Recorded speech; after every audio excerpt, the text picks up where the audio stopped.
Good morning সকলোকে। কালি ৰাতি প্ৰায় 12মান বাজি গ'ল। বজাৰ কৰিব গৈছিলোঁ বাহঁতৰ ৰিচেপশ্যনৰ কাৰণে, আৰু এতিয়া মেডামে মানে ভাত খাবলৈ মোক লগ ধৰিয়ে আছে মোক, কিন্তু ক'ত গ'ল জানো মেডাম। এতিয়া আকৌ বজাৰ কৰিব যাওঁ কেইটামান বস্তু। তুমি অকলে খাই আছা যে? শেষ হ'লে কাহি খতম।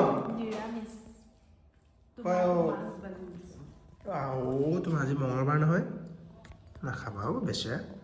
মোৰটো কোনটো?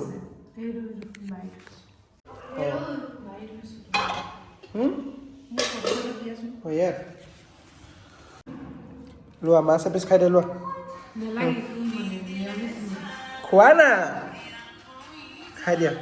অকল ৰিলছ ভাত খাওঁতেও ৰিলছ, হাগিব গ'লেও ৰিলছ চাই থাকিবা দেই। সেইকাৰণে তোমালোকৰ ছোৱালী মানুহৰ আৰু ৰিলছ অকল।